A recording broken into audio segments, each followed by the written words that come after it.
This is my audience. Hello. My Hello. grandma, Hi, how are you? grandpa, and mom. All right. Elections do a lot for America. They give normal citizens the chance to decide who will control the future of our cities, states, and even our country. Yet youth votes account for almost 20% of all votes. That's almost one-fourth. Yet youth voting has the lowest turnout out of all of the age groups. If elections are so important, then how come less than half of registered young voters voted in the 2012 election? I know that when I was 18, I, as well as many of my friends, opted not to vote in the election, not because we were trying to be deviants of society, but because we simply didn't understand what we were being asked to vote for. When I was 18, I cared more about what my prom dress would look like than who would be the new judge or mayor. In this speech, I will argue it is because teens simply don't either understand or know what they are voting for, and that I believe youth votes should no longer be allowed. I believe the voting age should be raised to 21 because a teen's lack of responsibilities impairs their views. Most teens still live at home with their parents, so they have never had to live on their own. And finally, because most teens have never actually experienced the real world. I'll begin by describing how a teen's lack of responsibility affects their voting. Most teens are too young and not educated enough for a white-collar job, leaving their job options limited, such as working in retail, in the service industry, or other simple-minded jobs. Due to this, their jobs are probably not affected much by elections, causing them to not care too much about what happens. Another example is high school.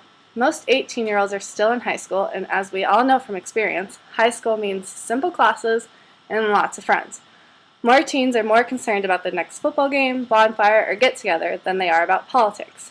One may argue that teens who take political science classes are more understanding of politics.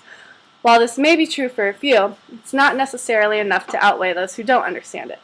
For teens who do understand politics, they can mentally participate in the election as a youth and learn about how their decisions would actually affect an election, and then when they are 21 in the next election, they can use that knowledge, higher experience levels, and higher levels of responsibility to cast an educated vote. We have wrapped up how teens lacking responsibility affects their voting. Now let's consider how living at home with their parents does as well. According to the U.S. Department of Education, 86% of teens 19 or younger still live at home with their parents or head of household, such as grandparents, aunts, uncles, etc. This leaves only 12% who live on their own. Of those 12%, almost all either live with friends, in an apartment, or in a dorm if they are in college, and not in a house that they bought with their own money. People who own their own homes are more likely to vote in an election than those who do not, as they typically have a lot more at stake. Since teens don't own their own homes, they are unlikely to fully understand what can be at stake for those homeowners in an election.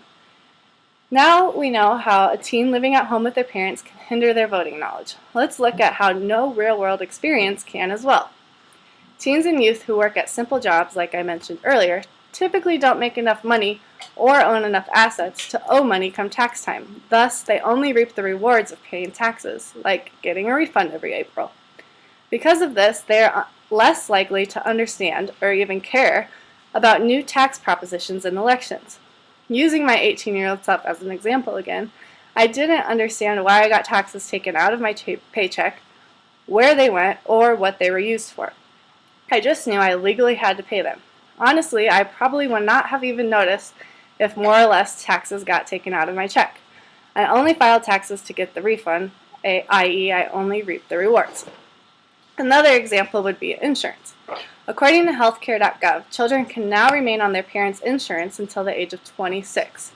This means the majority of youth are unaffected by changes in insurance and the laws that follow them, as once again they only reap the rewards, and their parents are the ones who have to understand it all, concluding that they probably have no opinion or education about insurance come voting time. We've talked about how many teens have never had to deal with real-world situations, so now let's wrap it up. In my opinion, the legal voting age in the U.S. should be raised to at least 21 years of age. I believe this because a teen's lack of responsibilities impairs their views, most teens still live at home with their parents and don't understand home ownership, and finally because teens have yet to have had any real-world experience that come into play when voting. I think taking teens' right to vote away will be beneficial for all of us because more educated ballots will be cast. With youth votes taking up 1/4 of all elections, uneducated and inexperienced voters could unintentionally change an election's outcome, which would end up affecting not only the youth, but the rest of the population of the United States.